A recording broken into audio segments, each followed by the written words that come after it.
So this is the Venturi nozzle that I've made. It's really simple. All it is 2 soda bottles that have been glued together at their ends with a small pipe drilled in where the 2 ends would meet.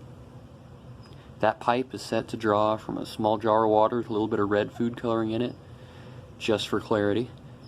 And it's been set with a shop vac to blow air through it, opposed to suck air through it. It blows air through the entire system. And here's a view of the whole thing running.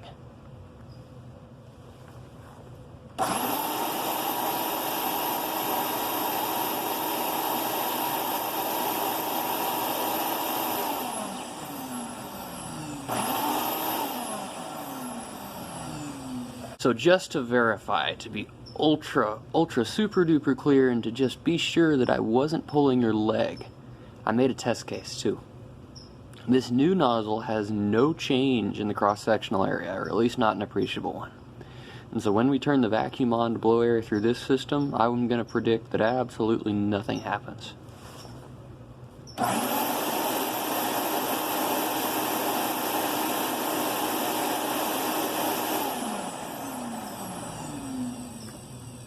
Which is correct. Absolutely nothing happened. So I did some research into what makes that Venturi nozzle that I built work, and it's governed by Bernoulli's equations. This is the simplified form of it. It's P for pressure plus 1/2 times rho, or the density of a given fluid, times its velocity squared plus its density times gravity times height equals a constant. It's really simple. It might look kind of bad, but all it is kind of a combination of conservation of energy and conservation of mass. Earlier in Dr. Carroll's class, we went through some nozzle problems that kind of showed if you have a nozzle like this, where fluid is flowing that way, and you have fluid coming in here, it's going to have a solid flow rate. We're going to know what that flow rate is.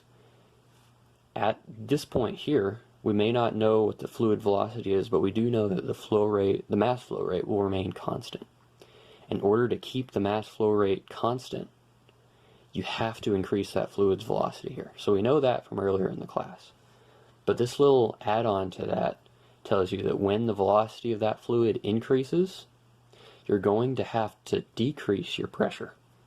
And that's what we kind of took advantage of. In the Venturi nozzle that I built, simplified drawing of it in 2D,